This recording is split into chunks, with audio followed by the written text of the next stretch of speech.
Michael Atherton plays what might be his last test, and confirmed to play what might be his last test in England is Stephen Wall. A home test match, my birthday, and you know, hopefully we'll get a good result as well.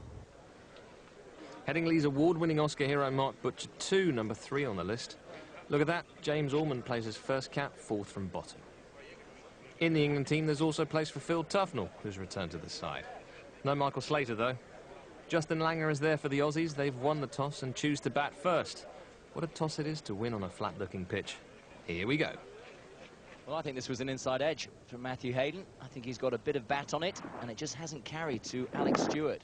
There's the edge, just short.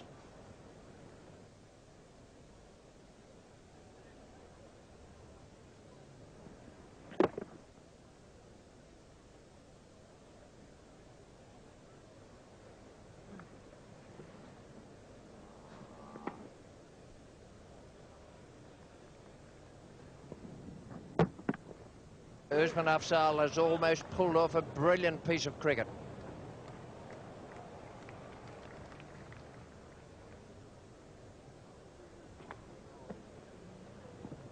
Nicely played by Hayden. He seemed to have all the time in the world, almost as if it's in slow motion.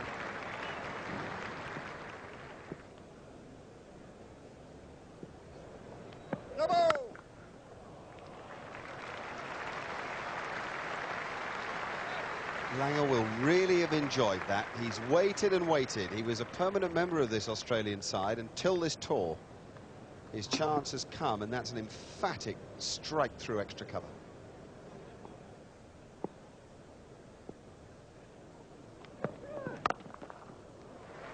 Very high-class control in the stroke. It takes the score to 31 for no wicket.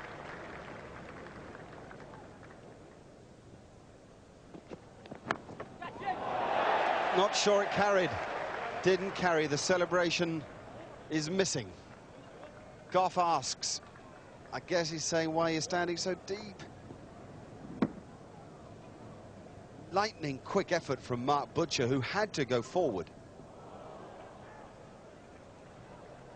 And a debutant's delight, for he was on in the 12th over, was tempered by early morning nerves. It was no great surprise to see the odd ball oddly wayward, and Alex Stewart missed that one, and it raced away for 4 byes. Having said that, when the first over was done, it was a case of, phew, thank heaven, it's over. Andrew Caddick got one back for England when he finally beat the bat at 12:05. It was the first time in the day that the bat had been beaten, and England went through a good patch with the bowlers in control and movement in the air, really, more than off the pitch. Then a good one from Ormond got past Langer, and then we got what we've got used to, the umpires taking everybody off. Clearly they didn't think they were gone for long, because Peter Willey left a hat out there. Then when they came back, there was this huge appeal for LBW, and boy, you can look at that time and time again, and even Matthew Hayden would agree with Hawkeye that it would probably have gone on to hit the stumps, but Peter Willey didn't agree, and on this occasion the batsman was the lucky man. There was also an appeal for a catch behind off an inside edge, I think, but England had plenty to think about out there, and it was mainly Australia's batting rather than their own bowling that was predominating everybody's thoughts. That is Justin Langer with an edge not carrying. It was a funny little passage of play, really, because Australia played plenty of good strokes. They left the field at lunch in reasonably good shape, 66 for no wicket, and yet they'd had fortune, and all along you felt England had a chance. Then it was back to business after lunch.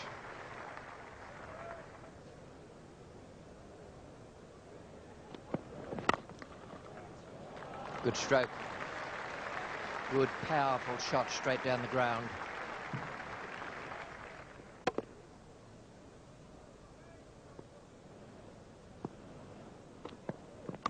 Yes! More runs. Well, this is an interesting over. That came off a thick edge, but the intent is definitely there.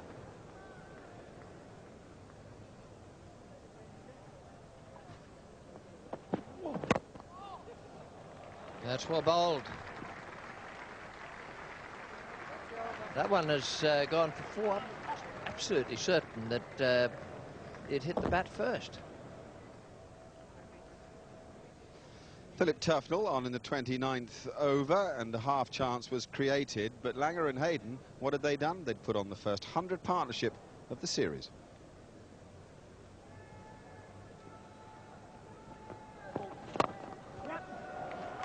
Good stroke. The man at long off will be able to cut it off. It's Caddick.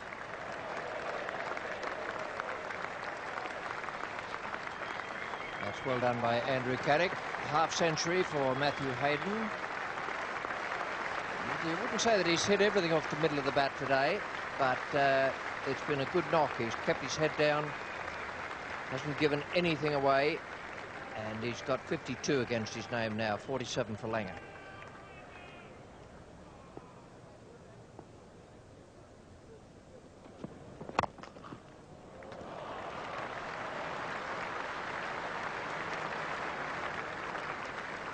Just let the pictures do the talking.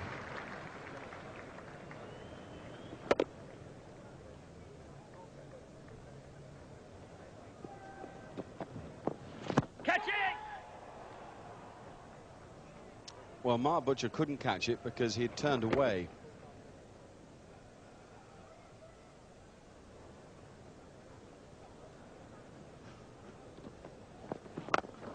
And Justin Langer's very good at that for Australia. Wow. Nailed it over wide long on. That is a comeback from a very gutsy man. Tufnell continues to have his hands full, and this time Langer comes down the wicket and seeks big gaps that are out there. Wideish mid on, straightish mid wicket. Huge shot. 54, 113 deliveries.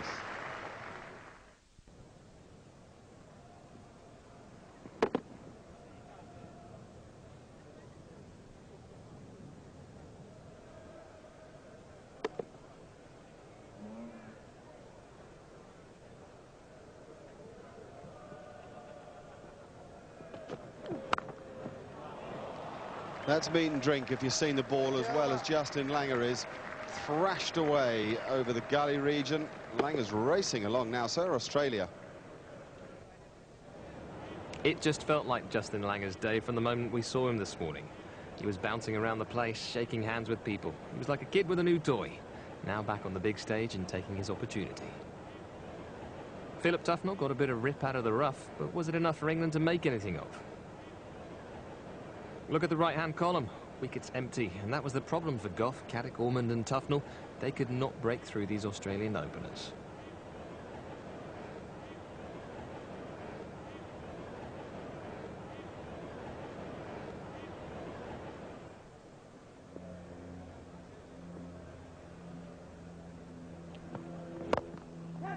Ball runs. Beautiful shot. Slightly on the up. Gee, that's a good shot. Glorious piece of batting. Andy Caddick has been driven on the up through extra cover. That is just such a good shot. Batting out of his crease.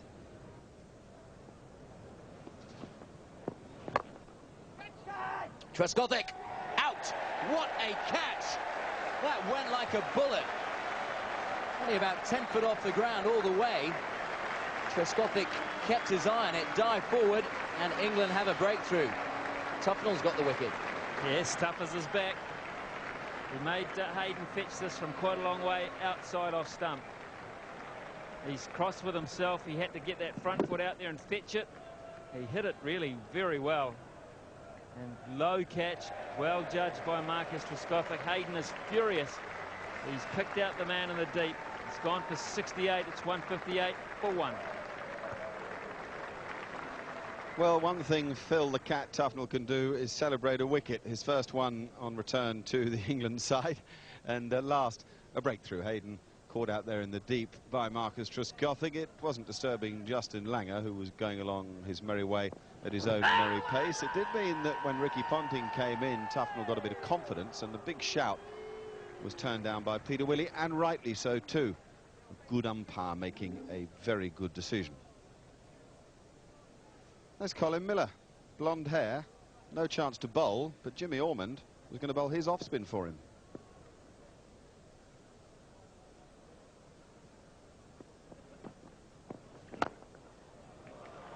4 runs.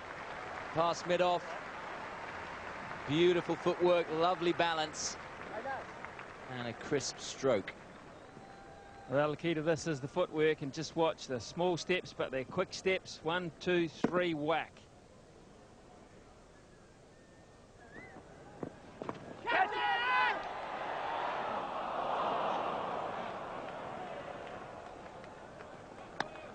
And that was a little bit of frustration from Ponting.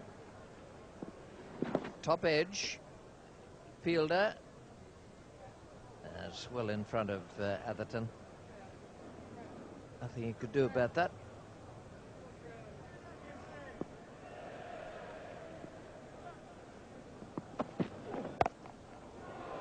Well, of all the things to do if the ball's swinging and you've got Ricky Ponting at the other end, the last thing is to bowl one short at him. He just smoothly and beautifully gets his footwork going. He's in position waiting for it and just whacks it away. Well, I'd have to believe it's unintentional from James Ormond. Ricky Ponting plays the shot so well. He's quickly into position. He showed that at Headingley with his brilliant 100. The half-century second innings as well. Wants to pitch it up a little further. Now, there's a little lesson here for the debutant. Don't bowl short.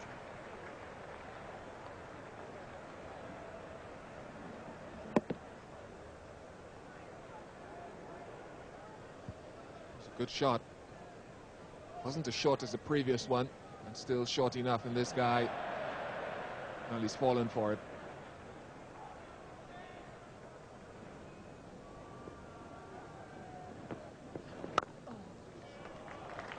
Well, that was a very good shot, particularly as it was an excellent delivery from Phil Tufnell.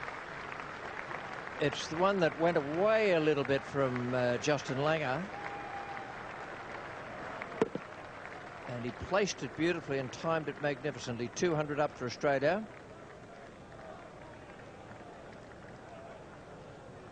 Well, after the odd delay for rain, we had a late tea, that clock showing 12 minutes past 4.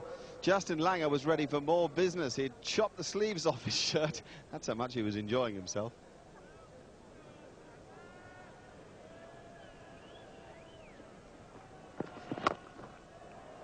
Looks a good strike to me.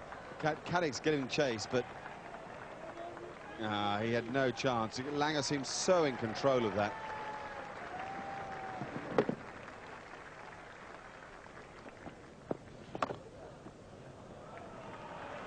Hit it so hard.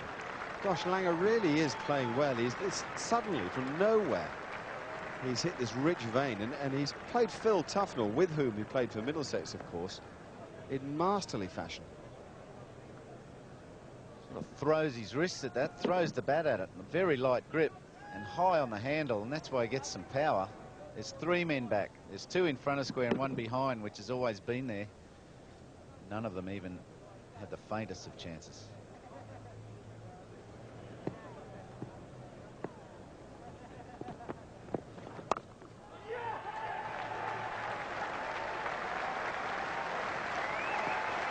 Well, you can only be full of admiration for the 100 scored here at the Oval today by Justin Langer. You never know what's around the corner. Everyone can take a lesson from Justin Langer. Dropped the start of this Test series. Shown plenty of faith to be selected in a position foreign to him for a long time. This is why all this emotion. How high does he jump?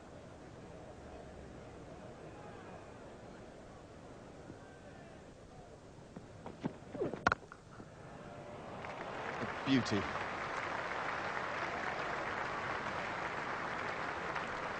You wouldn't place them in any particular order, but Damien Martyn and Ricky Ponting have played some of the finest back foot drives as against cuts throughout the last 2 Test matches you could ever wish to see, really.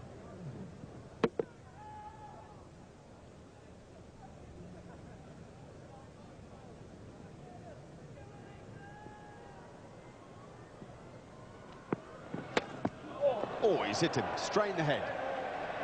That doesn't look good.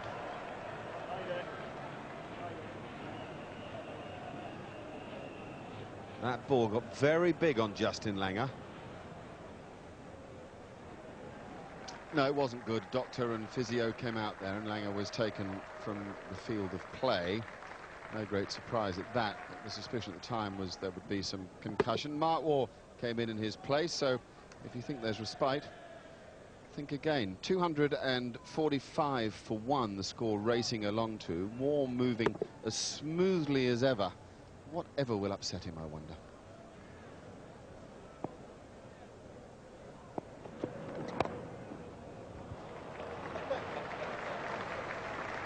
And the cat's off, but not quick enough.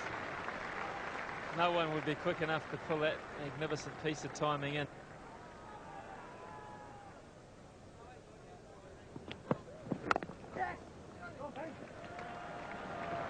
Good running for a half-century. Mark Waugh was up for the game. 50 to Ricky Ponting.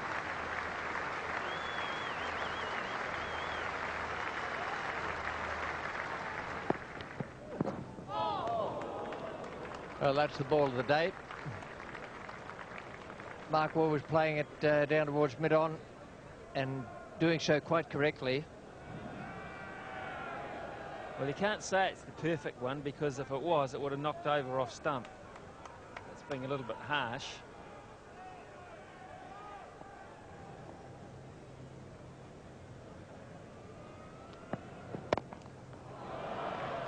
Wasn't all that short.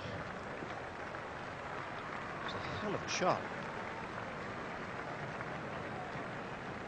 It was up far enough that he hit it over, well, between mid-wicket and mid-on.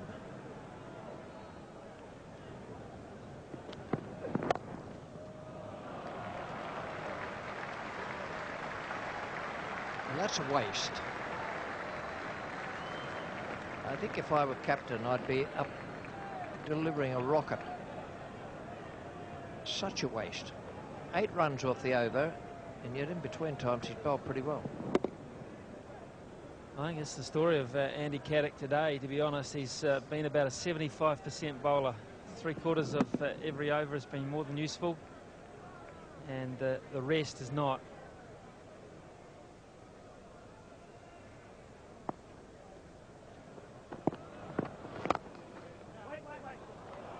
Well, that's one of the most super shots you will see. That man at mid-off, Darren Gough, he is 3 parts of the way, or 2/3 of the way to the boundary, and he tried hard, but he couldn't get across. Well, Richie, you and I have been commentating this little stint for about 25 minutes, and I think this is the 8th boundary. Well, I mentioned earlier that Jimmy Orman bowled a few off breaks as well. Take it from me, he did. It showed his versatility. And Richie Benaud mentioned that he could even be inked in for the tour to India. It was a nice start for him. It was a difficult time for Phil Tufnell, who bowled well, basically, but Australia went for him from the very first, and they made life almost impossible for him. It was a wonderful batting display, and one that the Cat didn't have much answer to. Well done, Michael Atherton. First Test match wicket for Jimmy Ormond. And it's Ricky Ponting too.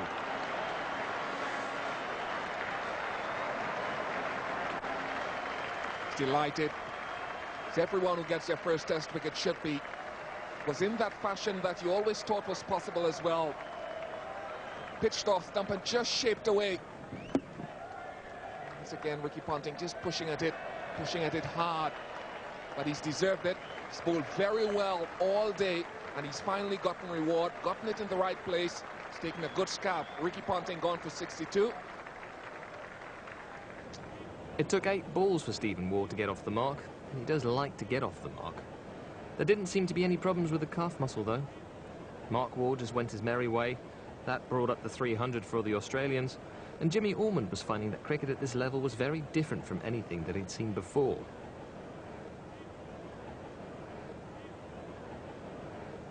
Phil Tufnell was nice and sharp on the field and came within inches of running out Mark Waugh.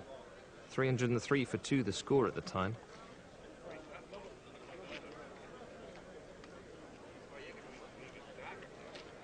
Mark Waugh running up that list of leading Australian run scorers.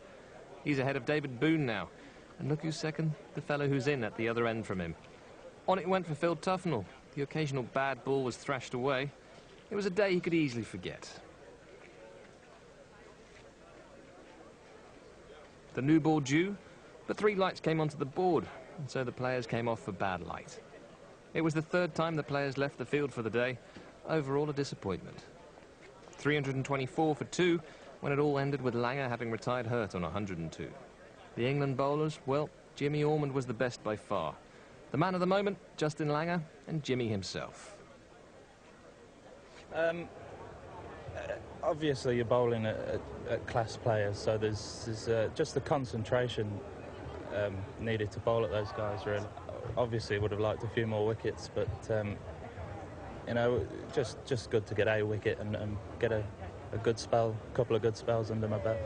Yeah, but I've always thought, since I was dropped from the first test, I always knew that in this game you never know what's around the corner, and that's the sort of thing that's kept me motivated throughout the tour, that, you know, you just never know what's around the corner. And when Steve Waugh told me I was in the team, I was obviously felt like a kid coming up to Christmas. I was so excited about it, and I'm just thrilled that it's gone well today. Probably been hit in the helmet a few more times than most people, but this one felt a bit more solid than I felt before. It was a good thud into the side of the head, and I've got a sore ear now, but you know, it probably would have been worse had I got hit early and not had any runs under my belt. So we've had a great day, and a little flick on the ear doesn't really hurt too much now.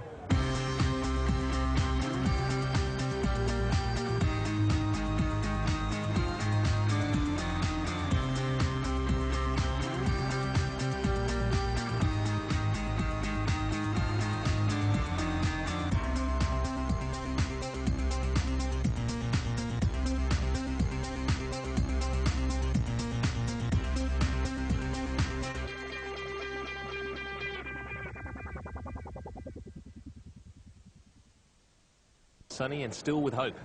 Remember that morning at Lord's? Bright, sunny and full of hope? Mark Butcher was guilty once.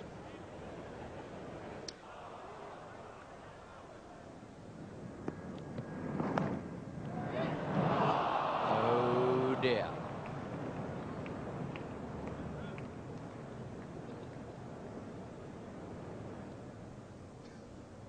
He can't believe it, but I promise it's true.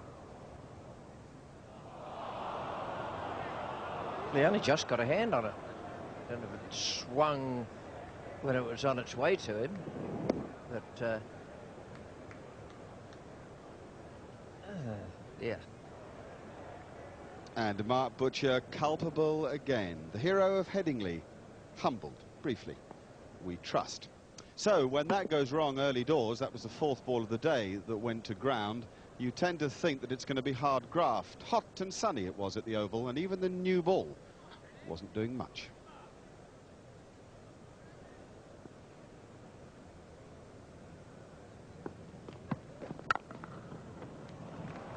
Let's get that off the middle of the bat.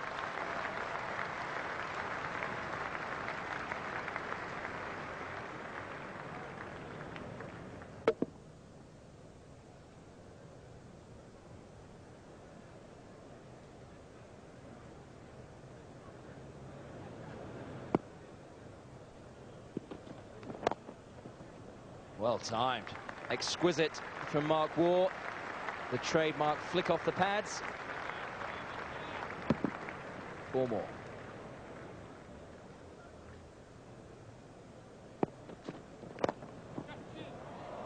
Beaten him. Just wide of Tufnell at square leg. I'm not sure if he got a finger on it. It was travelling.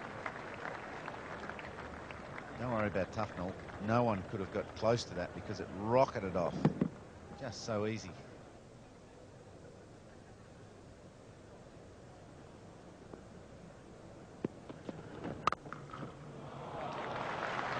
Awesome. Magnificent to watch. Leant back and just caressed it through the covers.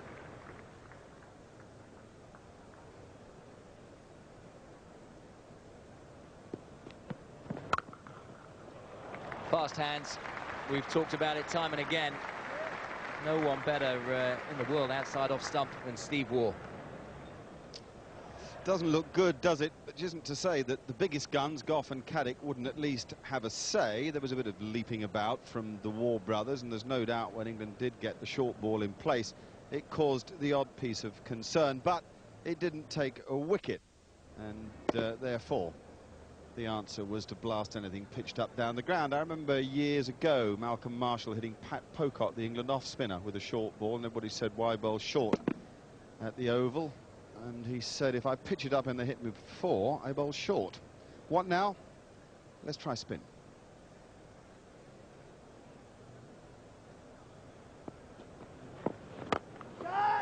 That's a good hit. That is out of the middle of the bat. Often the body shape gives it away. Now, Tufnell won the battle of flight there. Mark Waugh won the battle of commitment. I don't know if Tuffers knows that bloke in the blue shirt, but he said catch it. He had no price of anyone in white catching it. It's gone 60 metres in the air behind Andy Caddick. Because he did think he'd done him in the air, you're right. He thought he got Mark Waugh stranded high and dry, and he chiseled it straight up in the air, and Caddick was waiting. But what Waugh did so well was he retained his body shape, didn't he? He didn't try to lean back on it because he had lost the flight battle. He just stayed in through the shot brilliantly with head, body and hands, and everybody's thinking that's airmailed.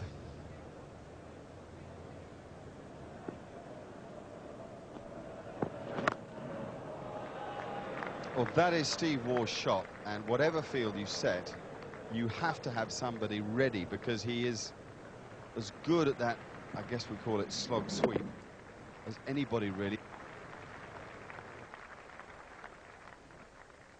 And around about the time of such carnage came news of more carnage. Yorkshire had bowled out Glamorgan again and are all but county champions. Only a technical oddity would stop that being confirmed by the end of the season. They've done it all without our Darren. He's here sweating beneath a London sun, and so is he, wondering about that story the comeback kid won.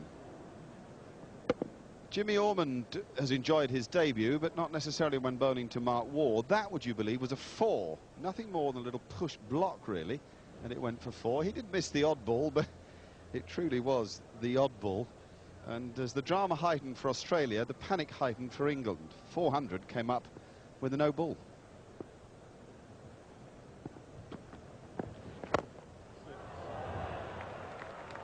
Straight over, long on. Big shot from Steve Waugh. Forget Sweep slogging it over mid-wicket. Will Sweep slog it over mid-on? What a way to bring up your 50. 43rd half-century in Test cricket to Steve Waugh. Phenomenal record. And this is a phenomenal shot. Well, he can't run. Well, he can't run very fast or very fast, Steve Waugh. So he's decided he's got to get his runs in boundaries. He's hitting them with tremendous power. This will have to go down as one of his best knocks in his own mind. Yeah, they really were twin towers of trouble for England. Junior and Tugger proving almost unbowlable too. That was all on the brink of lunch, and when it came, the score was 440 for 2. They'd passed 150 partnership. Steve Waugh had started limping around about 50.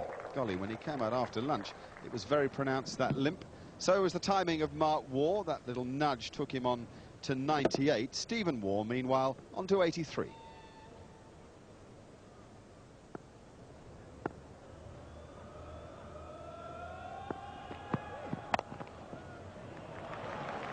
got that away for 4.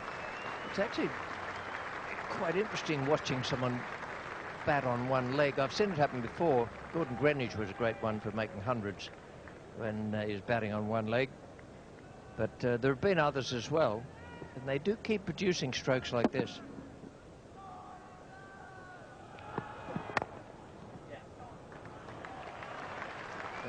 Two boundaries and One over.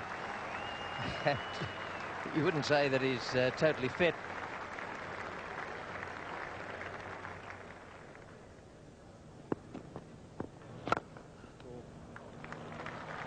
Very good shot. Okay, he's got the strike. Who's going to get to the 100 first?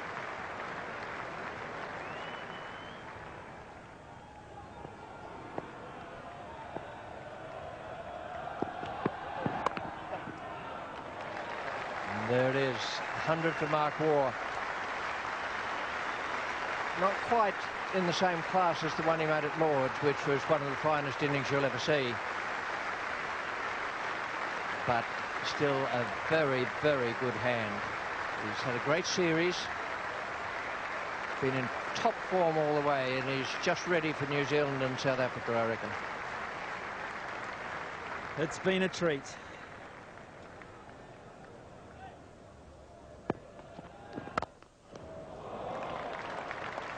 Fantastic. You could name anybody all through the game. You could start with W.G. Grace and go right through to the modern greats. I can't believe anybody has made the game look so aesthetically lovely as Mark Waugh does. He does make it look easy. Not only has he hit it straight back for 4, but he's knocked his brother over at the non-striker's end.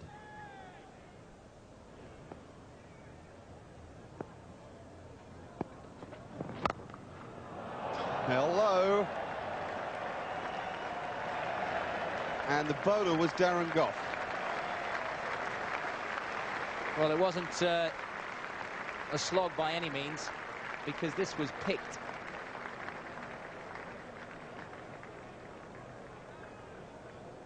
It was Darren Gough's slower ball. Bit of room for Mark Waugh, skip down, but you've also got to pick up the speed of the ball. Darren Gough doesn't have a bad slower ball. That's it, the off break. Come over to my side.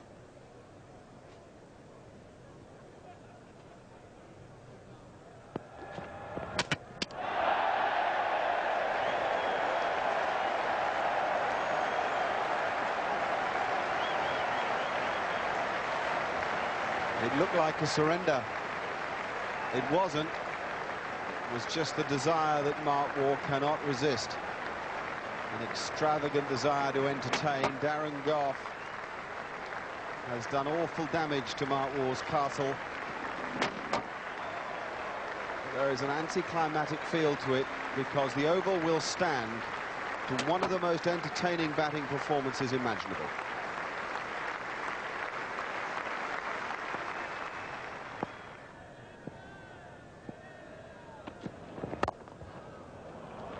Well, there's the start.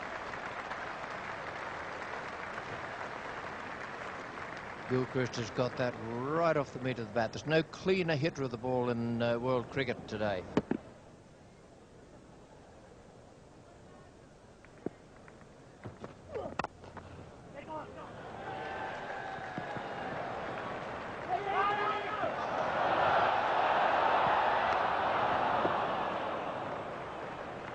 No shortage of chaos out there.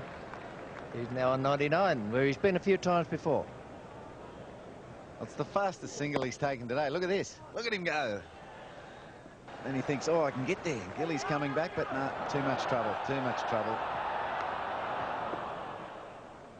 There'd have been a Barney if he'd run out. Gilchrist, no question. All of which proved that the pressure in the 90s gets on top of the toughest nuts.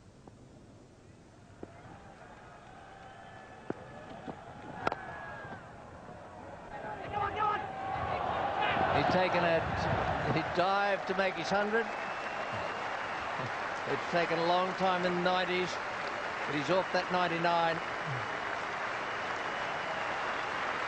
And that wave will be for Errol Alcott, the man who got him onto the field.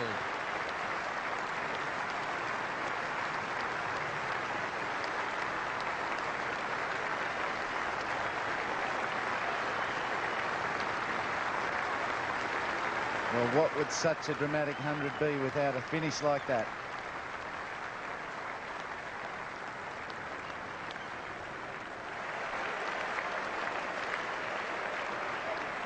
This allowed us to reflect for a moment on these two wonderful cricketers who have contributed so much to the game over such a long period of time. They have contrasting styles, but neither are less satisfying in what they produce. It was almost an ignominious way for Stephen Waugh to end up, but he has never tried to play the pretty end of the game. It was a case of being down, but certainly not out. Past the 500 mark and Stephen Waugh through the dangerous 90s and into the hundreds, suddenly the ferocity of the stroke play just took over the day. Adam Gilchrist was with him, and we know just how fierce Gilchrist can be. It showed us what a wonderful pitch it was, and that would have given heart to England. The bounce was even, the pace was even, and they hit loud cross-battered strokes, straight battered strokes and strokes on the up. Fantastic batting. The three lions were wilting in the sun. It was obvious what to do. Call for Usman Afzal.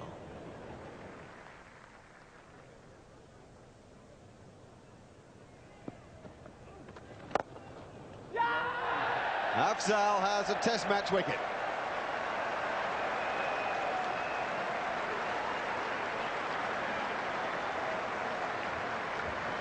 Mark Ramprakash has taken the catch. Phil Tufnell has not come dancing in to congratulate. Well done, Usman. It was just wide. Adam Gilchrist would be distraught with himself. Doesn't like giving his wicket away. And he hit it straight to Ramprakash at cover. He won't drop many, but Afzal has made a change to the game. Hasn't managed to do that with the bat just yet, but Adam Gilchrist is gone for 25. 5:34 for 4.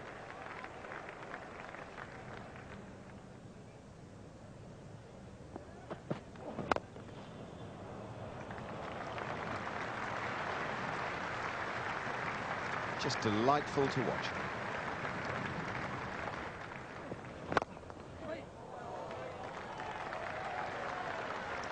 Bingo. Yeah, Stephen Waugh now going at a rollicking rate. He's on to 137. This little on drive, a delicious stroke from Damien Martyn, probably wasn't in the top 3 that he played when he first arrived at the wicket. That's how good it was. And so we reach tea with Australia prominent and Stephen Waugh sweat-riddled but delighted with the way things had gone. The score 580 for 4. Waugh had 137, Martyn 25, and everybody had made a contribution of their own. That's very typical of this Australian side. One of the 5 cricketers of the last century, Shane Warne. See what rewards it brings. Lovely, eh? Australia 602. Oh dear.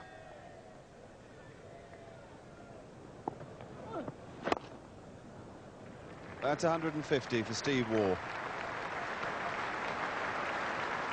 He is a remarkable man, never mind a remarkable cricketer.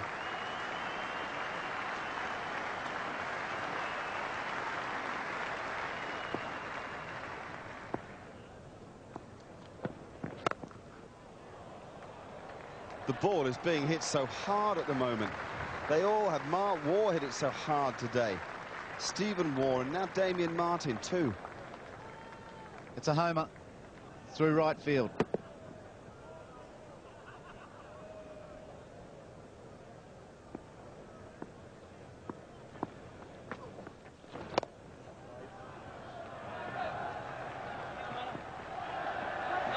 And that innings is as entertaining as any.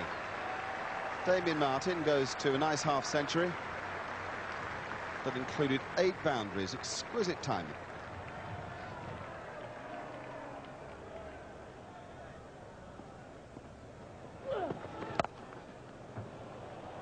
Oh, that's 4 more. In the end, thanks to the deflection. This has been a heck of an innings by Damien Martyn. And once again, a brilliant shot, picking his spot. Marcus Trescothick probably got his mind on when the declaration's coming.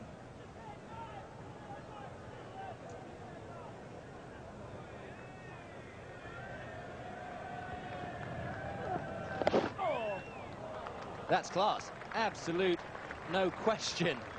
We've seen some shots today, but to get a sweep this fine is absolutely unbelievable. When you see this ball won't deviate at all. It goes straight, absolutely dead straight down the ground for 4 and hits the bat in the process. Straight down. Unbelievable. You see that on a run chart, you think he's missed it. Because it's gone dead straight from the arm to the boundary. I've never seen that. I've seen some very fine sweeps. That is outstanding. It was 20 minutes to 5 when the declaration came. 641 for 4. Stephen Waugh unbeaten with 157 beleaguered English bowlers. In 1938, Chuck Fleetwood Smith went for 298 when England got that 903. So Philip Tufnell can be reasonably relieved. There was a stretch or two going on for the Australians, Stephen Waugh particularly. The baggy green was on, and so would the pressure be on England. However, the response was good. There was a bit of chasing to be done by Australians, which is always a relief for English batsmen. The hope was out there. Was the skill? And the answer, with Trescothick and Atherton on strike, was quite likely that it would be.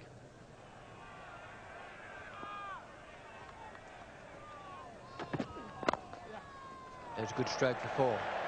The outfield has been very fast and it's in good condition. That's one of the reasons the scoring has been so good here.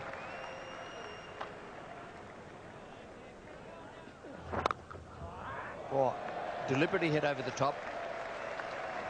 Good sensible stroke.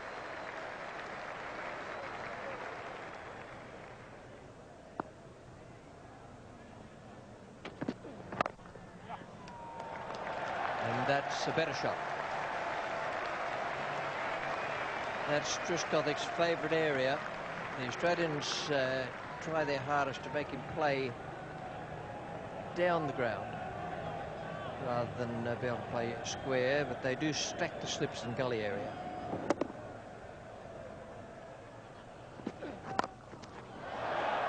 No one square of the wicket, so this is Trescothick at his very best.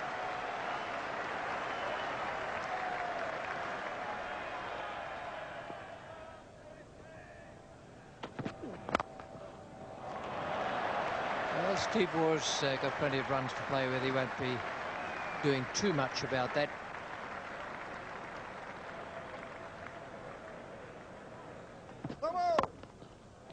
And that's beaten the man who's been pulled around straighter, Brett Lee. Good shots.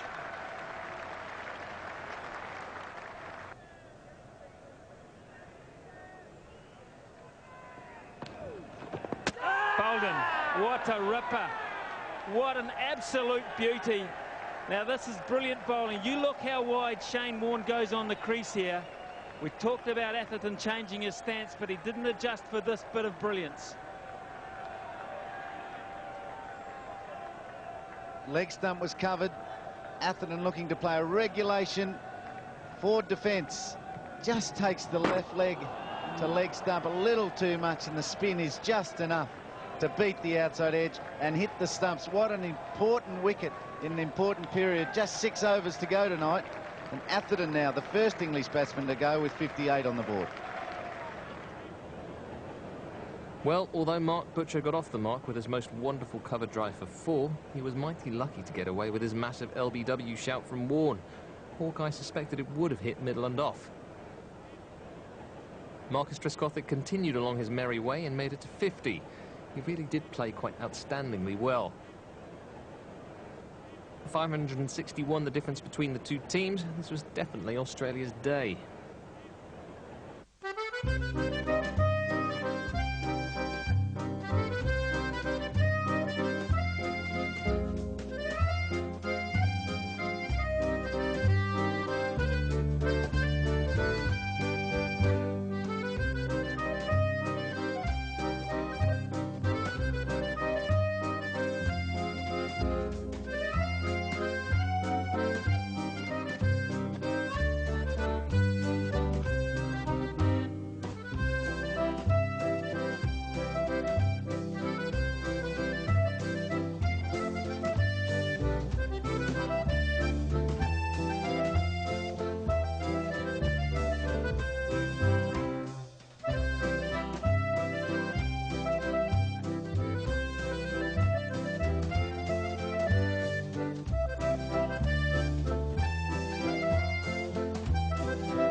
right in the middle of your screen, Shane Warne, who produced that ripper of a delivery yesterday to get rid of Michael Atherton.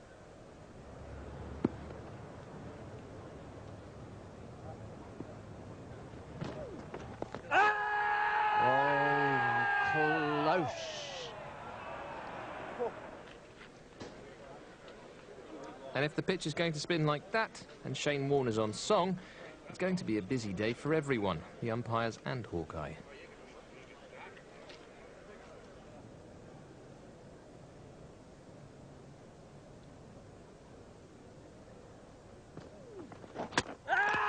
Wow. Straight away, I would mark that down as a prodigious spin from the previous ball that has done the trick.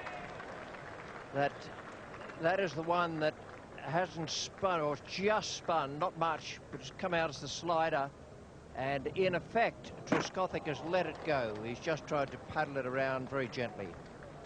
Well, he was trying to cover the spin by getting across his stumps. In the end, he got across too far, Marcus Trescothick.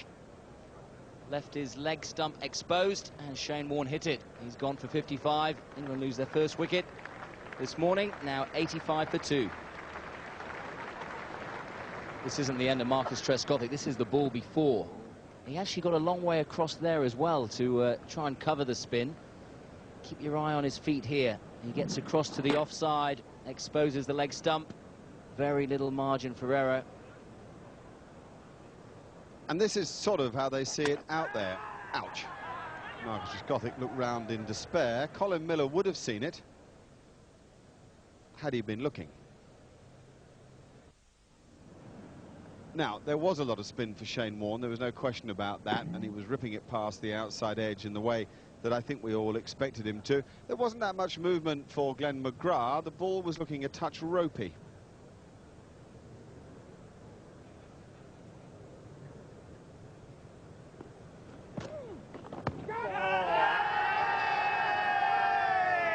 Only looked by the naked eye to be pad.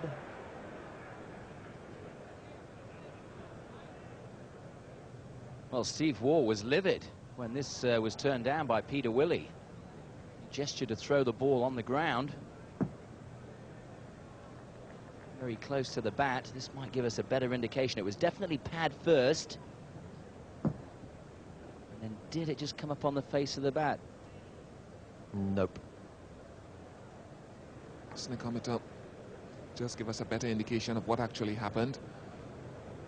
Big line, big fat line, so off the pad. And then nothing after that.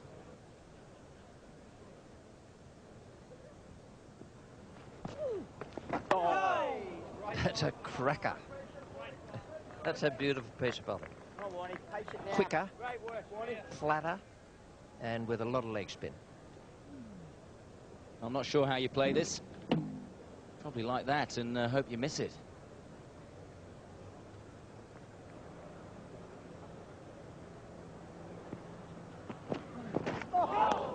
It's a beautiful delivery. McGrath's into it. There's always a bit of competition between McGrath and Warne, even though they're entirely different types of bowler. Both taken over 300 wickets, and that is a beauty, and it kept swinging on its way through to Adam Gilchrist as well. They're waiting for England to cut loose, but they know also it's a very tough job to do that at the moment. Oh! Runs here for Mark Butcher.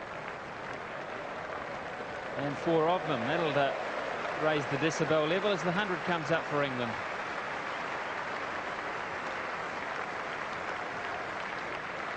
Just looking at this, where he pitched and where he was trying to hit, I think he was trying the one that got rid of Trescothick. That's the googly. He's looking to hit leg stump again.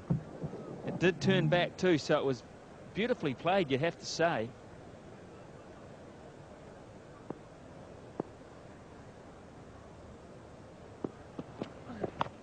Edge and dropped. Difficult chance going down.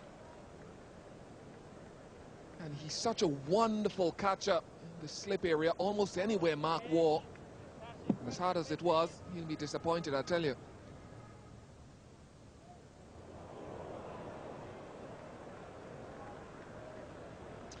That wasn't the first chance missed, too. There was a run-out opportunity.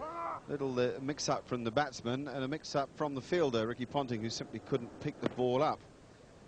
Glenn McGrath was posing problems, and that's why there was the doubt from Hussain. The line was so perfect. That's the usual problem that Glenn McGrath poses. Steve Waugh wasn't pleased. He's a man who likes things to happen.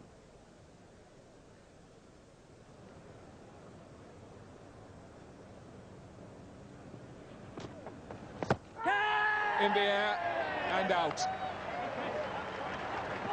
Another one for Shane Warne. Mark Butcher's walked for that. Not too difficult to catch for short leg.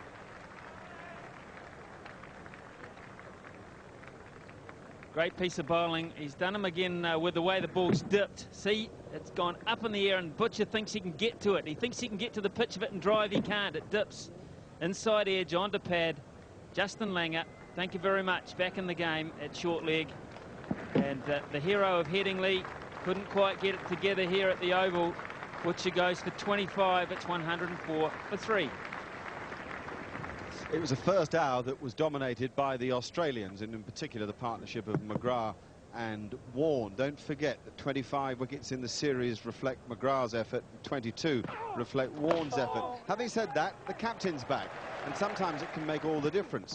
The great thing is he's in wonderful form, as he showed with an array of dazzling strokes that lit up the second hour of the morning. They were quite offside biased until he decided to remind everybody he could play the pull stroke as well. And there must have been memories for the Australians of the magical 200 that he made at Edgbaston to begin the series on the last tour.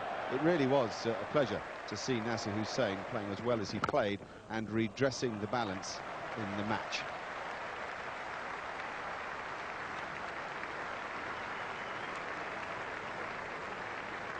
And even the human tennis ball agreed with that. So well it has gone for Hussain, who was on 49 when we reached lunch. He'll reflect on the first meal of the day with a hint of fortune. He could have been bowled round his legs. Anyway, all was well. England 158 for 3. They need 284 if they're to avoid the follow-on. Straight after lunch, there was no sign of Shane Warne. He was still on 399 wickets and being resisted by Nasser Hussain. And also Mark Ramprakash was beginning to enjoy himself using the pace of the ball. That is the 50 for Hussain. So he confirms the fact that he's in form. Well played, Nasser.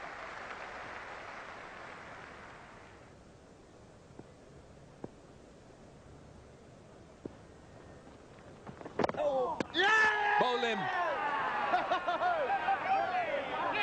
Just seemed to run off the face of the bat. Nasser Hussain thought just for a moment he had it covered, and then just thought, where's the ball gone?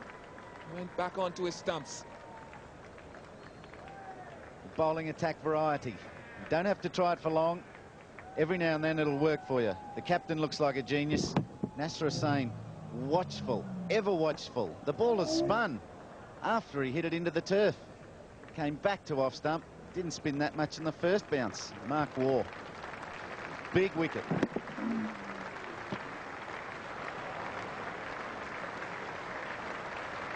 Nasser Hussain, 52. It's 4 for 166. Well, from well-played Nasser to miserable luck Nasser. That was the cruelest cut for a fellow that was showing us his very best form. It brought in Usman Afzal, and we chose to remind you of Afzal's dismissal at Edgbaston. This was the ripping spin Warne got then. He was getting it today as well, so Usman had plenty to think about.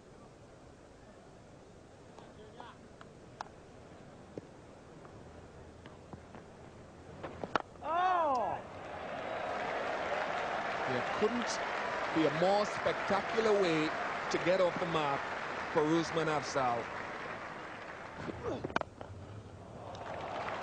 Pleasant. You could say that it was a genuine half volley. You could be critical, and he would have robbed us of the pleasure of seeing something as pleasant as that off drive.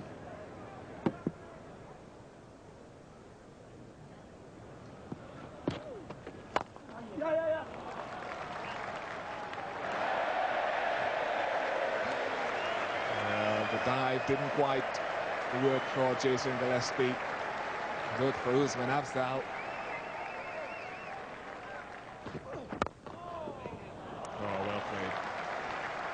He had to delay his shot just for a fraction of a second to negotiate the swing. And I promise you, it was nothing more than an adjustment and a push.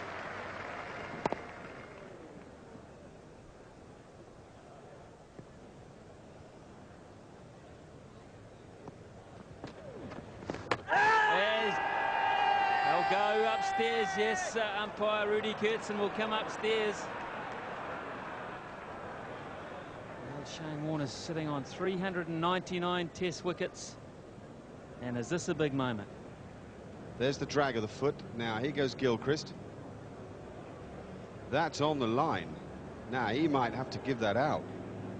There is going to be a monumental celebration here for Warne.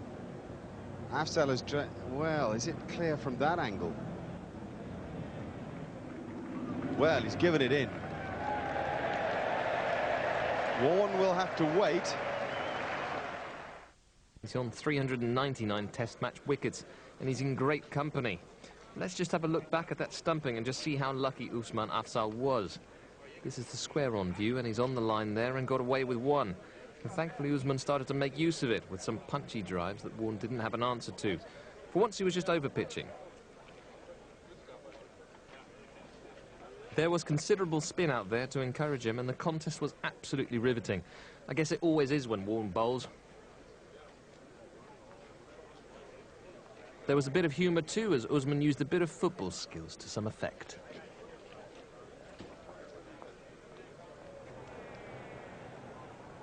Oh, hang on. You could have saved yourself 70 quid.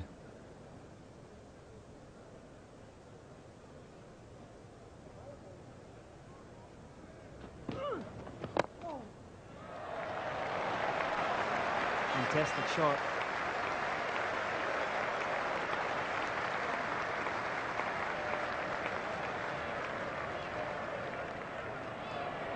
That could be Saeed Anwar batting.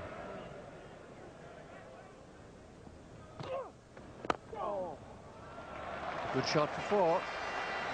And every time he gives him the half volley, and Usman Afzal takes good care of it.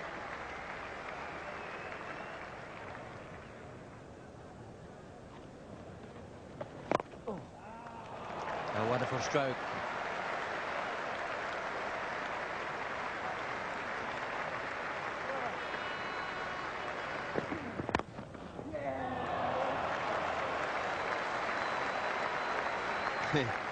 You could just about hear on the stump camera Ramprakash saying, yeah. Meaning there's A, a run in it, and B, I love it.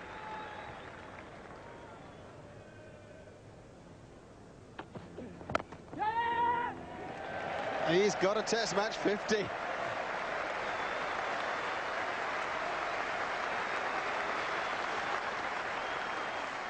Oh, what a lovely moment. This guy really cares. He really wants success at this level. He's put an enormous amount into it, and the wild celebrations reflected exactly that. Listen here to Mark Ramprakash. Yeah, he says, a rare half volley from Glenn McGrath. Oh, and he nods one away. Let's get back to Usman.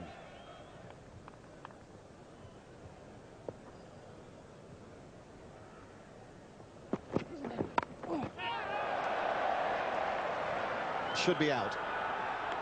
It is out.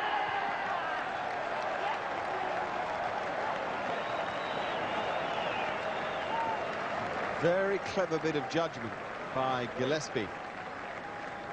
It's difficult against such a bright sky to be certain of the flight of the ball, but he got himself into position and then steadied himself to take this catch. Made good ground, Jason Gillespie. He was static, then he decided, oh, I need about 10 yards. And took a very valuable catch, and what bowling. Oh, he's looking at it like gold.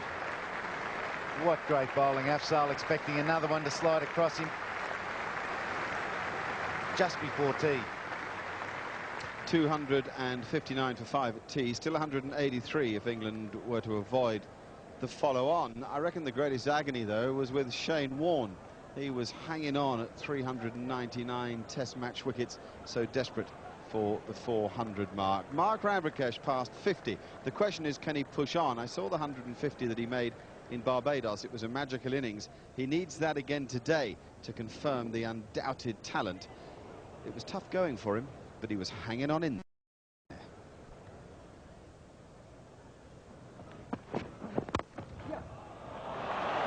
Some of his driving today has been quite magnificent.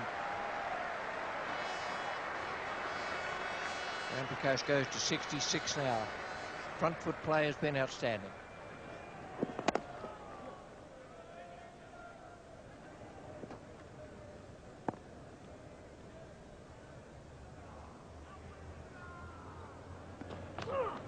And that is it.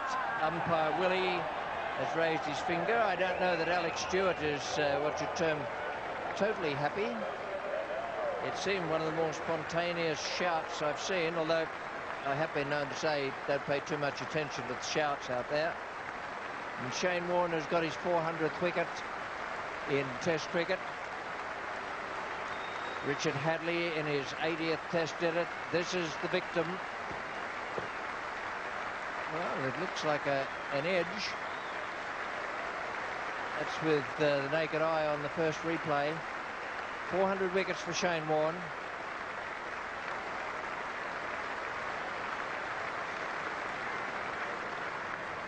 I think Alex Stewart's either just brushed his pad or brushed the ground. I think there's a bit of daylight between the edge of his bat and the ball. This is the reaction.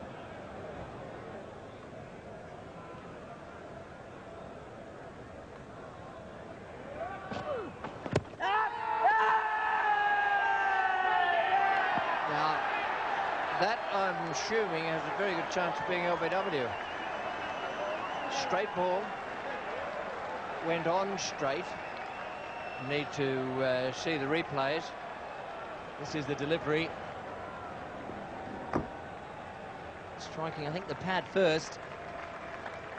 And I believe Peter Willey's given that out LBW. Well, the slickometer suggests that there were two noises there, the rush of action and also the longer, thinner movement on that oscilloscope. So Warne may have been lucky. Having said that, it was caught, so if he did hit it, it didn't matter. There's the 5 for the man who's made 400. He takes a bow. He didn't get the hat-trick, though. Jimmy Ormond resisted him.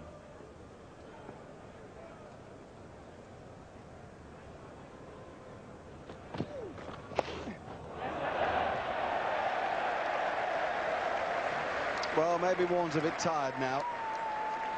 It just collapsed his action on a couple of occasions, which is why the full toss came. And even Warne is fallible. It's getting to him. I think it's a real hot day out there. And the toil against Ramprakash has definitely gone Ramprakash way.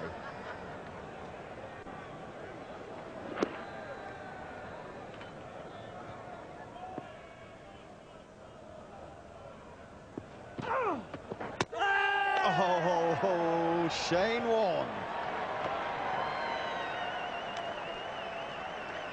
He may be tired, but he is very good. Flat delivery. Darted in at probably leg stump. Outside leg stump. And spinning quickly. Ormond, we said, had been giving his stumps a bit of exposure to the bowler. Very similar outcome to Mike Atherton, who was on the front foot. Ormond on the back foot. He's gone for 18. It's 350 for 8.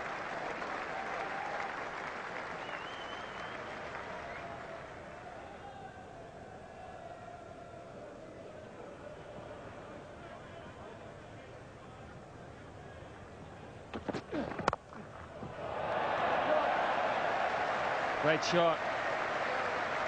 Heck of a shot there from Ramprakash.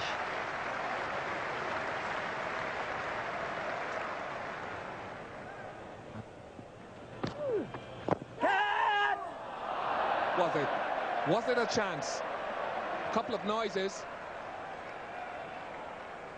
Well, I think there's bat in there. I think there is bat. Question is, was it bat into ground or was it a genuine catch? Was it a bump ball?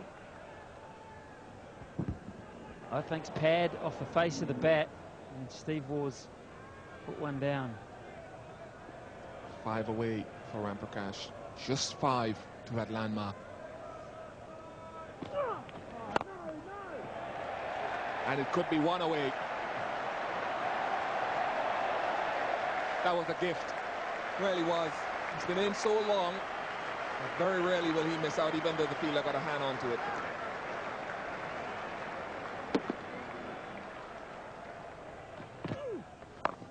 That's it. The second Test 100 for Mark Ramprakash.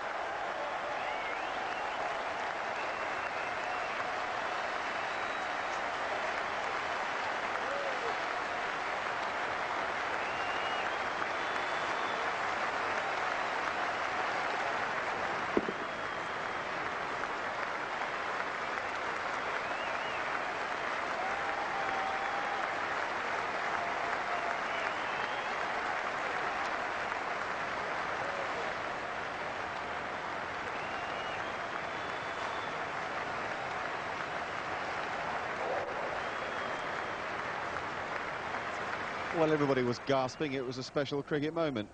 He was gasping for a drink. He'd been gasping for a future and now has one, as well as a drink.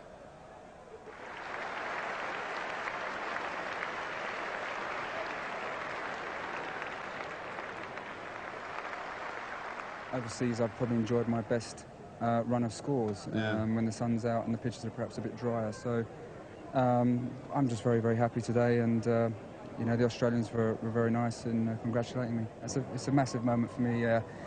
I'd just like to thank everyone who's kept backing me, you know, members of the public and my family, and the captain here. You know, it's been fantastic. This is how the day ended. England need 33 more runs to avoid the follow-on. To enforce it or not to enforce it? That is the question.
Welcome along to the start of another day's play, and this the biggest matchup of them all, the Ashes. This is how we left it last night. England need 33 to avoid the follow-on, and that leg spinner had hit the 400 mark running. So, before we get into the action from day 4, let's review the first 3 days' play.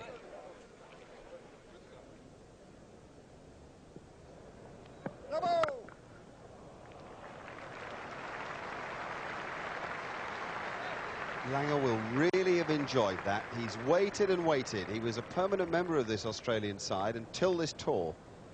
His chance has come, and that's an emphatic strike through extra cover.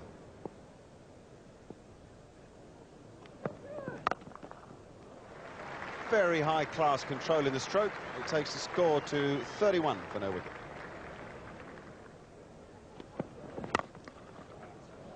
Good stroke. Good, powerful shot straight down the ground.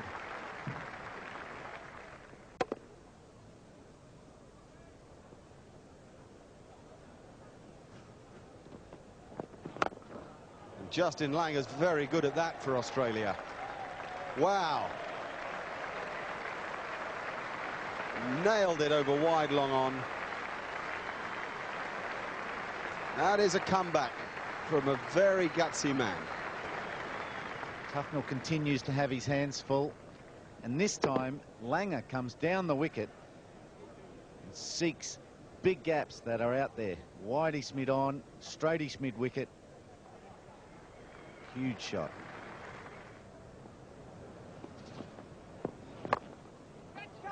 Trescothick out. What a catch! That went like a bullet. Only about 10 foot off the ground all the way. Trescothick kept his eye on it, dived forward, and England have a breakthrough. Tufnell's got the wicket. Yes, Tuffers is back. He made Hayden fetch this from quite a long way outside off stump. He's crossed with himself. He had to get that front foot out there and fetch it. He hit it really very well. And low catch, well judged by Marcus Trescothick. Hayden is furious. He's picked out the man in the deep. It's gone for 68. It's 158 for 1.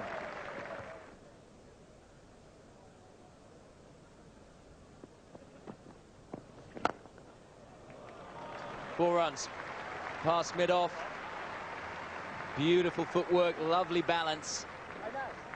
And a crisp stroke.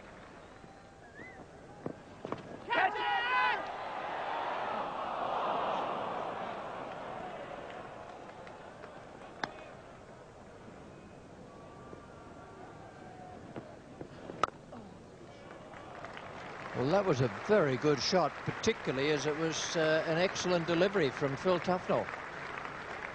It's the one that went away a little bit from Justin Langer. And he placed it beautifully and timed it magnificently. 200 up for Australia.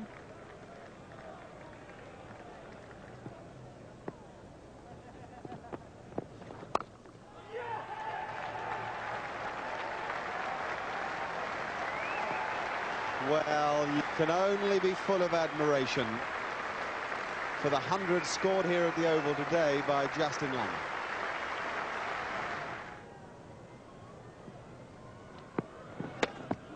Oh, he's hit him straight in the head.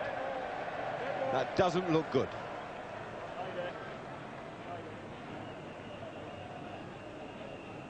That ball got very big on Justin Langer.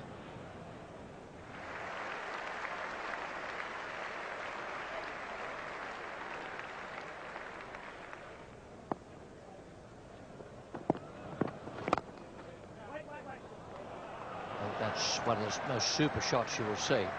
That man at mid-off, Darren Gough, he is 3 parts of the way, or 2/3 of the way to the boundary, and he tried hard, but he couldn't get across. Well, Richie, you and I have been commentating this little stint for about 25 minutes, and I think this is the 8th boundary. Well done, Michael Atherton. First Test match wicket for Jimmy Ormond. And it's Ricky Ponting too.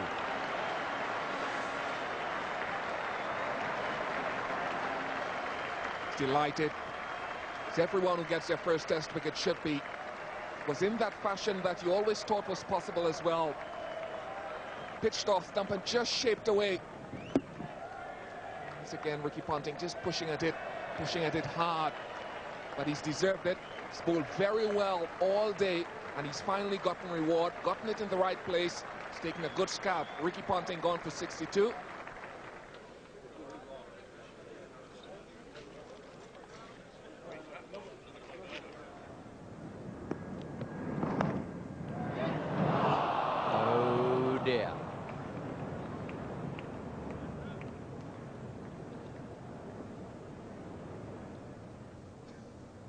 he can't believe it, but I promise it's true.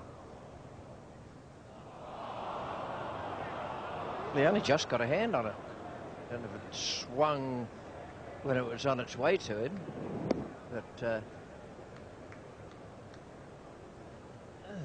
yeah.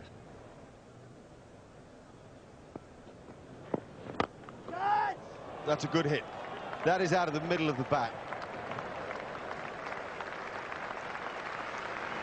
Often the body shape gives it away. Now, Tufnell won the battle of flight there. Mark Waugh won the battle of commitment. I don't know if Tuffers knows that bloke in the blue shirt, but he said catch it. He had no price of anyone in white catching it. It's gone 60 metres in the air behind Andy Caddick.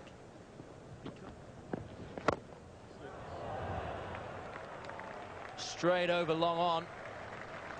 Big, big shot from Steve Waugh. To get Sweep slogging it over mid-wicket. Will Sweep slog it over mid-on? What a way to bring up your 50. And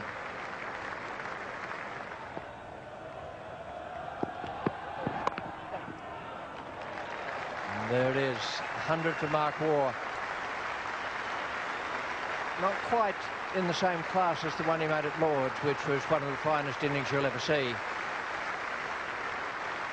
But still a very, very good hand. He's had a great series. Been in top form all the way, and he's just ready for New Zealand and South Africa, I reckon.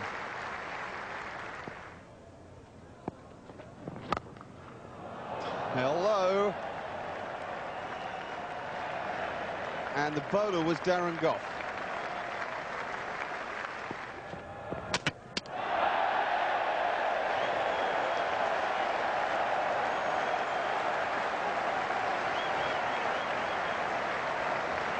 It looked like a surrender. It wasn't. It was just the desire that Mark Waugh cannot resist. An extravagant desire to entertain. Darren Gough has done awful damage to Mark Waugh's castle. There is an anticlimactic feel to it because the Oval will stand to one of the most entertaining batting performances imaginable.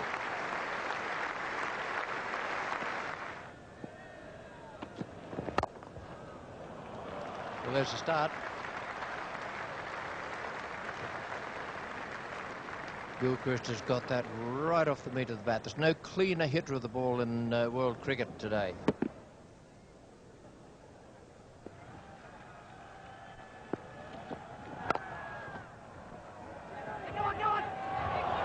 He's taken it. He dived to make his 100. It's taken a long time in the 90s, but he's off that 99.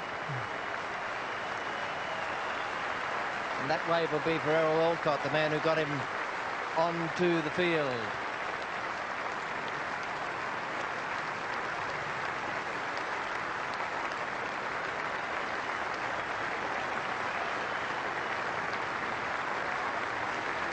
Well, what would such a dramatic 100 be without a finish like that?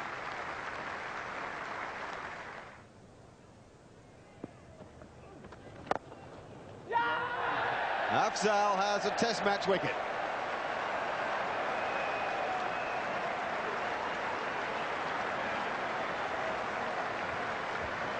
Mark Ramprakash has taken the catch. Phil Tufnell has not come dancing in to congratulate. Well done, Usman. It was just wide. Adam Gilchrist would be distraught with himself. Doesn't like giving his wicket away. And he hit it straight to Ramprakash at cover. He won't drop many, but Afzal has made a change to the game. Hasn't managed to do that with the bat just yet, but Adam Gilchrist has gone for 25. 5:34 for 4.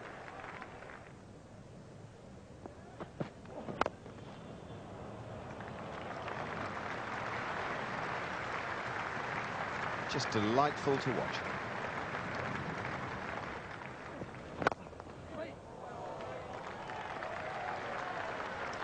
Bingo.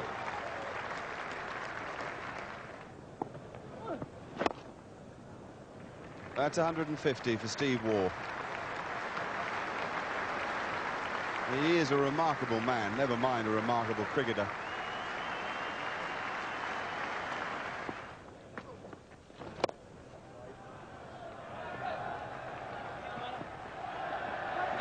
And that innings is as entertaining as any. Damien Martyn goes to a nice half-century that included 8 boundaries. Exquisite timing. It was 20 minutes to 5 when the declaration came. 641 for 4.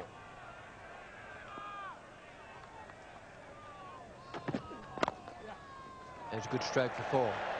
The outfield has been very fast and it's in good condition. That's one of the reasons the scoring has been so good here.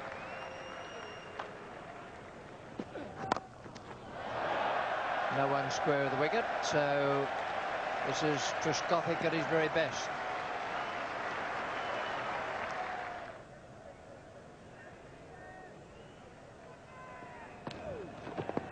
Bolden, what a ripper. What an absolute beauty. Now this is brilliant bowling. You look how wide Shane Warne goes on the crease here. We talked about Atherton changing his stance, but he didn't adjust for this bit of brilliance. Leg stump was covered. Atherton looking to play a regulation forward defence. Just takes the left leg to leg stump a little too much, and the spin is just enough to beat the outside edge and hit the stumps. What an important wicket in an important period. Just 6 overs to go tonight, and Atherton now the first English batsman to go with 58 on the board.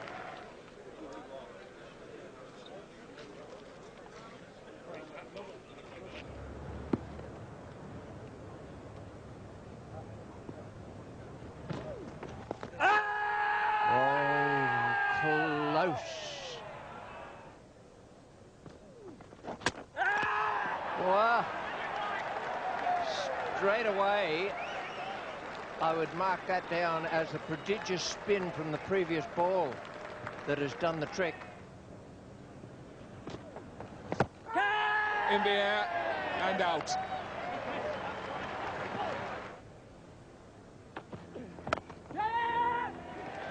He's got a Test match 50.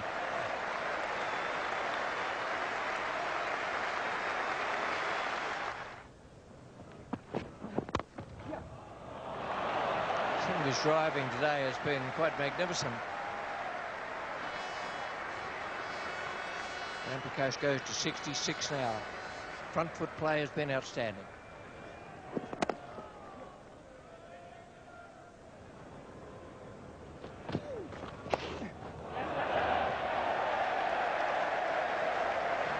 Well, maybe Warne's a bit tired now. It just collapsed his action on a couple of occasions, which is why the full toss came. That's it. The second Test 100 for Mark Ram Prakash.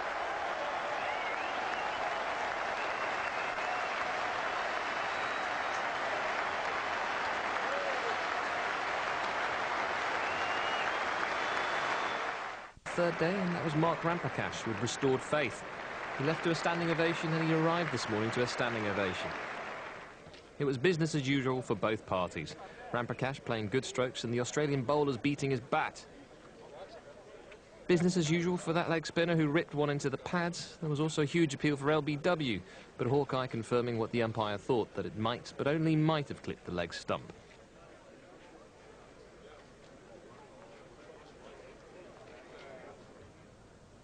I think Steve Waugh, for me, is hell-bent on winning this Test match. Wants to make a final statement here in England and a positive statement.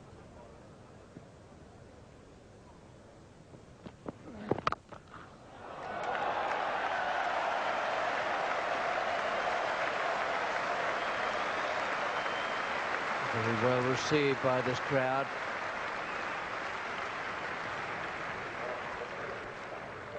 This is vintage anybody, and it is Darren Gough. That's just, oh man, look at the follow through. And in the background, my eyes don't deceive me, is the man who might have to get them through, Philip Tufnell. That's it. Now it's a different ball game. That was A very good delivery from McGrath. I won't say he's just been ambling up this morning, but he's been having a few more looseners than would normally be the case, and that one really did fly from the pitch. Well, it was a patient bit of bowling, and it paid off. The shot was on for any man on 133. It just didn't come off, but they're on their feet, as they were Saturday night on Sunday morning for Mark Ramprakash. It's 4:24 for 9. You'd have thought that Mark Ramprakash would have received the ultimate ovation, but the full house reserved that for Philip Tufnell. And he loved it too. The end of Mark Ramprakash came with a flamboyant stroke, and it signified the fact that he is determined to continue in an attacking vein at every opportunity. It really has been an outstanding performance, and it's restored faith, no question about that, amongst everybody in the game. That's what I should have done, he was saying. That's what I should have done. And soon Tufnell was saying, that's what I should have done. He was put down by Stephen Waugh, of all people, in the gully. Mind you, they do say that a cat has 9 lives.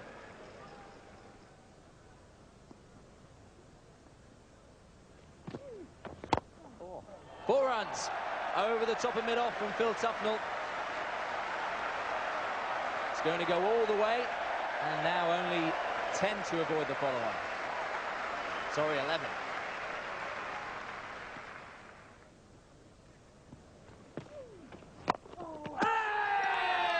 They're asking, and he's been given. Gough is out, stumped. He hit the ball into his foot, and it rolled back towards Adam Gilchrist. High fives all round from the Australian camp. Gough is the last man out. This is Howe.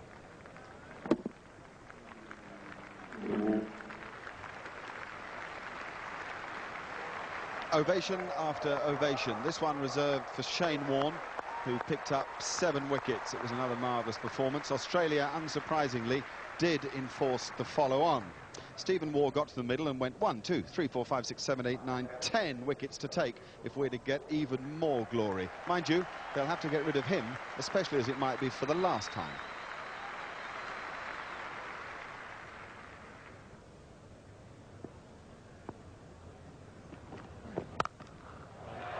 Four runs. Lovely cut shot from Mike Atherton, his first boundary.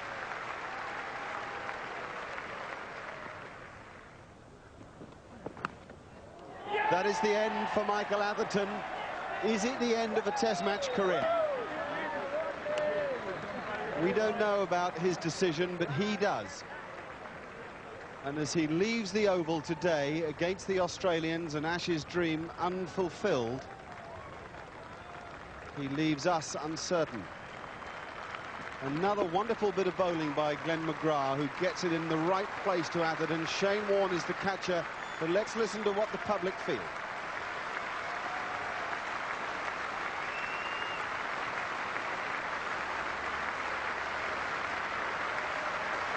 They're standing.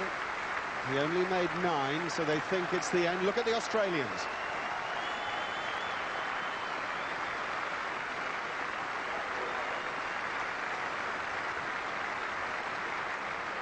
How gratifying that such uncompromising and battle-hardened men can find time for a touch of sentimentality. Atherton has been an outstanding performer for England for many a year, and the Australians respected exactly that.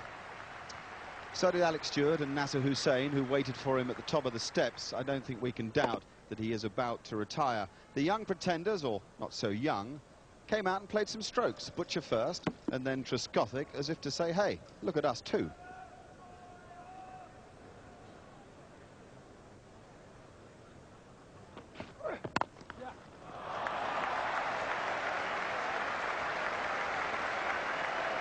One thing about Trescothick is when he hits it, it stays hit.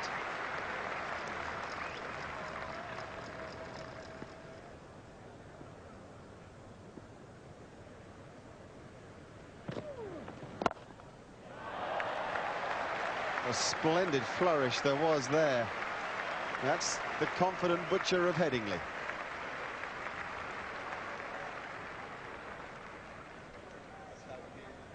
Warne just over pitching, but really still wanting it to rip back out of the rough. It didn't. Butcher didn't care. Only managed to rip into the middle of his bat.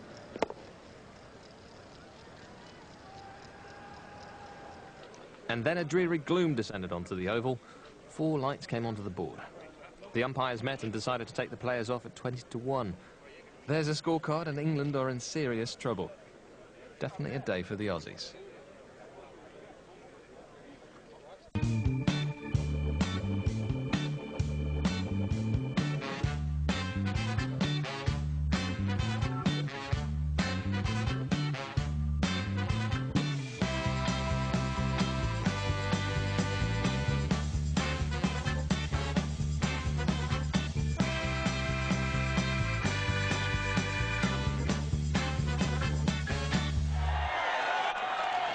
It needs England to bat for a period to take them to just on an hour after tea.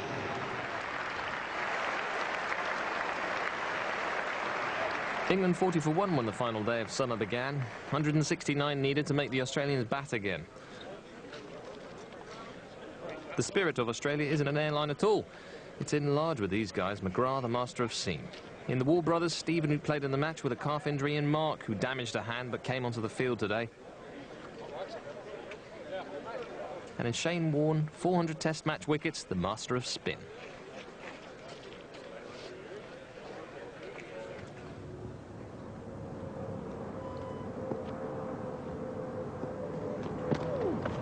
Ah, yes, that's gone.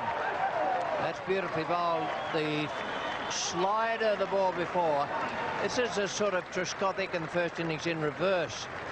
This time it was Mark Butcher with the slider going straight on, and then the big spinner to find the inside edge and pad and out to the man on the offside, and not a bad catch either. Terrible start for England. Steve Waugh had put 2 catches down at Silly Point prior to this. No mistake here. Pad, then bat. Up went the arms and up went the umpire's finger. Mark Butcher gone, the hero of Headingley, on his way out for 14. 46 for 2 England.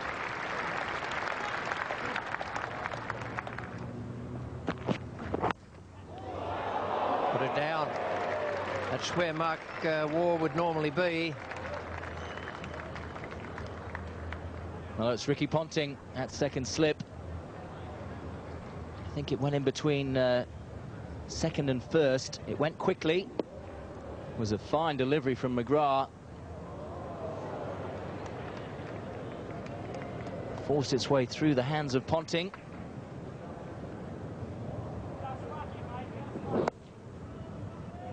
Shane Warne was moving to his left.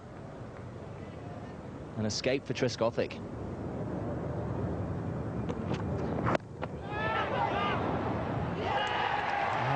That is an answer from McGrath. It was about 85 miles an hour. He didn't hang back. He ripped it through, having had the chance dropped from the previous delivery. That is a beautiful piece of bowling from the Australian fast bowler. Well, this has flown at Marcus Trescothick. Wasn't all that short. That's just taken off. The easiest of caught and bowls. And now Marcus Trescothick's following Mark Butcher back to the pavilion. Out for 24, England 48 for 3.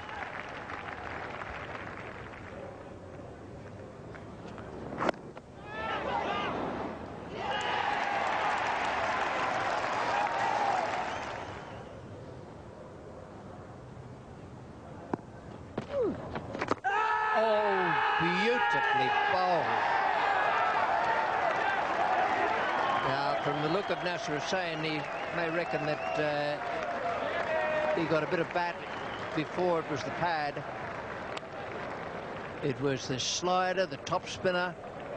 So it's just a question of what did it hit first. Well, Shane Warne went wide on the crease. That's pitched on about middle and leg, straightening. Now, was there a bit of inside edge? I think it's pad first. I think that is an excellent decision from Rudy Kutzen. Wide on the crease, Shane Warne. Bang on middle, straightening, would have gone on to hit middle. Tremendous delivery and tremendous umpiring. That is a very, very good decision. It's sad for Nasser Hussain, out for 2, 50 for 4. The bowler was wide on the crease, so that makes it difficult. But that's pitch middle. The batsman slightly forward. Hawkeye says absolutely plumb on middle, agreeing with the umpire. Here's the blow to the pad, which is the thudding noise and the rush of movement on the oscillograph, and then it goes on to hit the bat afterwards, which is the second noise. That's a very, very good decision from umpire Rudi Koetzen. All in all, 3 wickets for 4 runs in 16 deliveries.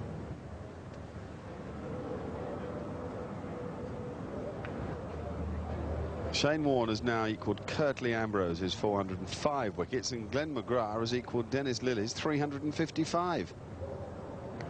Here's what Warne thought about 400. Pulled the cork out of the bottle.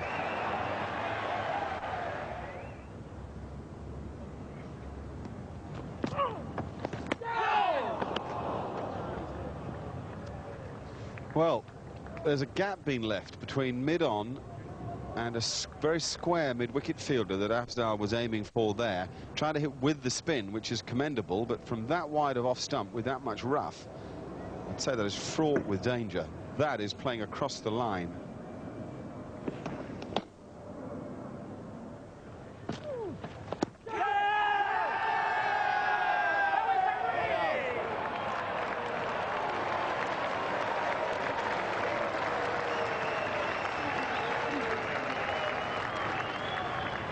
Well, I don't think he hit that. I could be wrong, but let's have another look. There's the pad. She goes. Does it go around the back of the bat? I never felt 2 noises in my ear, or heard 2 noises in my ear here from that stump microphone. Was really quick off the pitch. Watch it pitch and go onto the pad. Whether it hit the bat or not doesn't matter. If this goes straight onto the stumps and gets a line right rather than pitching outside leg, that's a lethal delivery. Now we have a look and see if Snickometer tells us anything. There's the movement from the oscillograph as the ball hits the pad. Now it goes round the back of the bat, and there is no further movement from the graph, so that's another good bit of umpiring from Rudi Koetzen.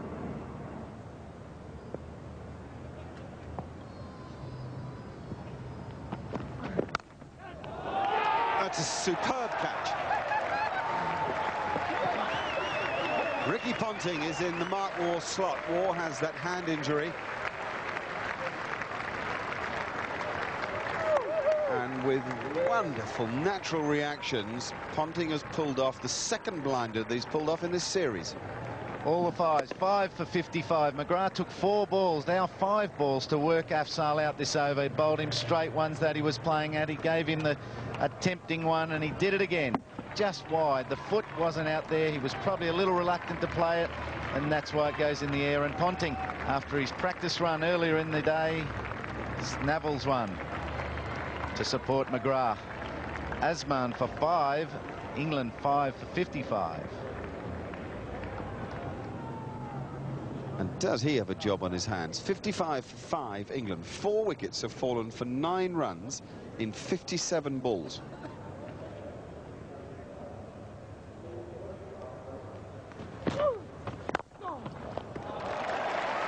Classical straight drive.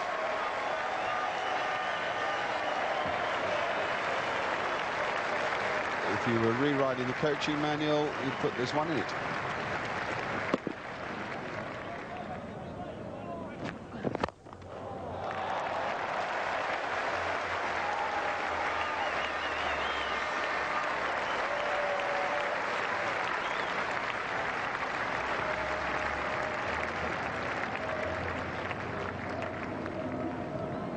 I thought he weighed that up quite well, Ram Prakash. It was in the right area. He didn't have to reach out for the ball or do too much. He could take a sort of calm stride into it. Again, it's a little offering from McGrath. Little offering.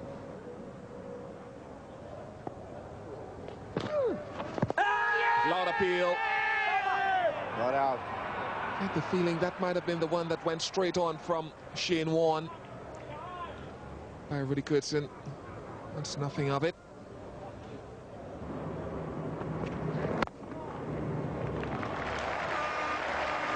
Beautiful sense of timing from Mark Ramprakash. A shot of a man in form.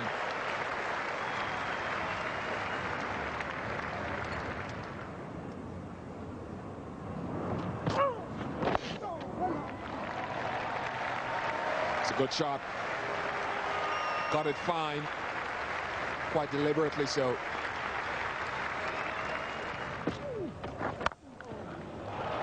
And even more harshly dealt with. The length was short. That was the key to that shot from Alex Stewart. Knew it was going to spin away. Made a little adjustment. Made even more room for himself.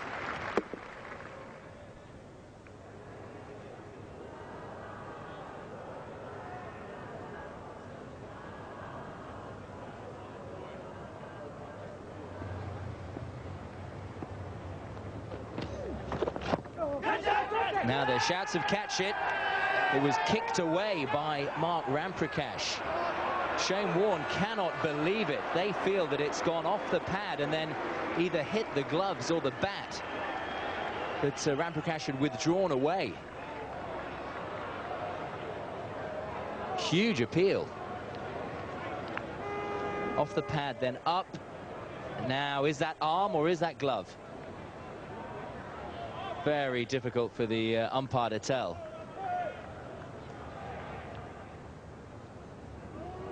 And to me, that's hit the sweatband. Short of the glove, and I believe this is another excellent decision by Rudy Kurtzen.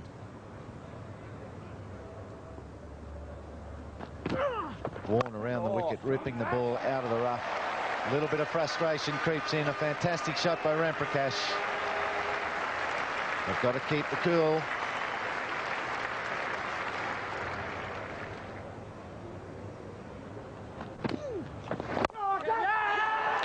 That is a very good catch by Matthew Hayden. That went quickly.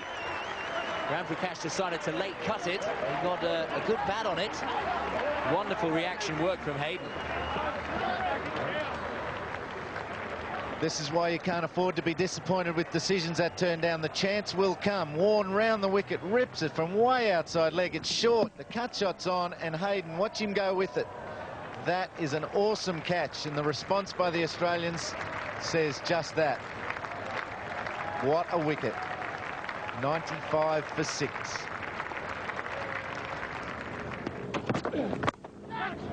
Wide. 4 runs. Just wide of the diving slip. And up comes the England 100, but they've lost 6 wickets. And still 108 behind.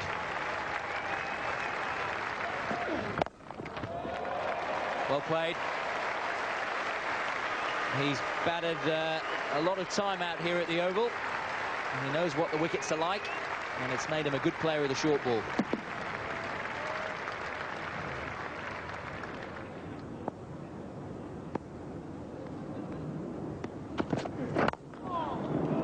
Tremendous shot. A big over for England. Now they need a partnership.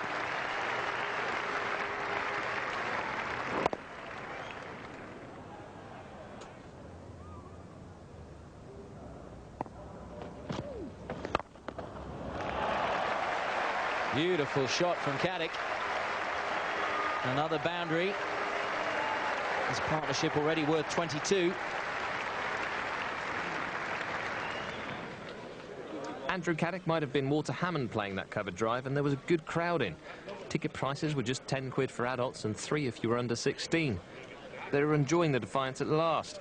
So was Stephen Waugh. It was almost as if he was licking his lips at a bit of action. Gillespie came in and bowled short and fast. It was Caddick who, with Stewart, had defied Australia at Edgbaston. He was at it again. Warne left the field the star once more. He couldn't have bowled much better. Well, we know who has won the Ashes in that little urn, and we know where they're staying with the MCC in London. Will it be 3-1 or 4-1? That is the question.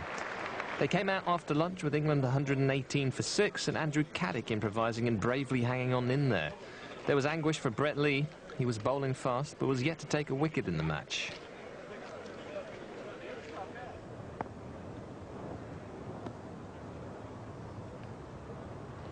Well, he's done it. He's been trying for it. And finally, Stewart has gone. He's misjudged not the spin, but the lack of spin there. That has gone straight on as the top spinner. Well, it was a planned dismissal. So much turn. Alex Stewart thought he had it covered with the big front pad. And Shane Warne, whose tease was beguiled, initially looking for the ball around the legs. He's got this one in the front. Alex Stewart has now gone. His resistance has ended. 34. 7 wickets down now for England.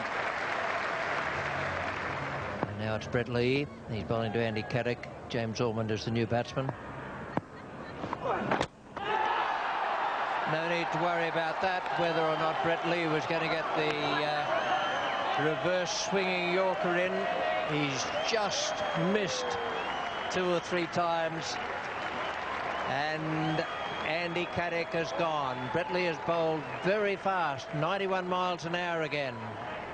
Brilliant stuff. And Ian Healy is in the commentary box to describe it, and alongside him is Mark Nicholas.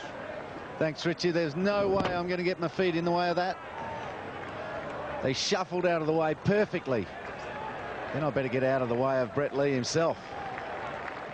Andy Caddick goes for 17 to the Yorker. It was a seriously quick spell from Brett Lee. He frequently hit about 92, 93 mph, and that leap is memorable in itself. Now here's Payne, a full toss from Brett Lee on the inside thigh to Darren Gough. In fact, if there is a definition of pain, 5.5 ounces of leather bowled at 93 mph hitting you there is probably it. So he dropped his trews and showed us. Now, having given you the definition of pain, we're going to give you the definition of close. That is Jason Gillespie bowling. It's enough to make him dizzy.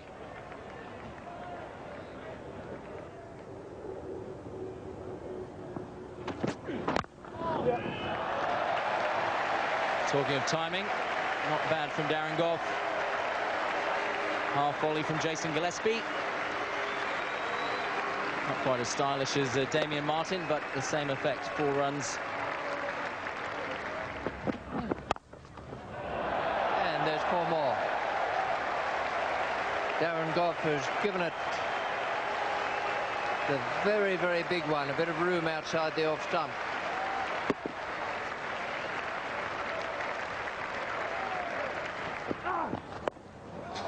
Neat. Very neat. 50 partnership for Jimmy Ormond and Darren Gough. Very clever, just like Gilchrist or some of those top batsmen.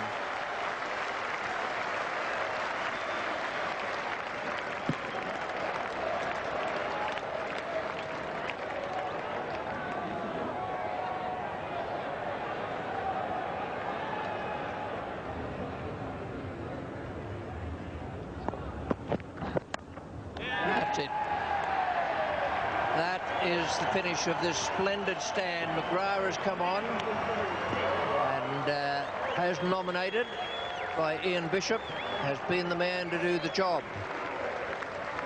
Wonderful performance from him as a bowler in this match, apart from all the others he's been in.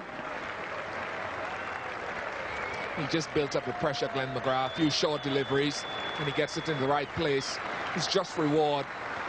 4 wickets in an innings on this ground, on this pitch is good. James Ormond goes for a resilient 17.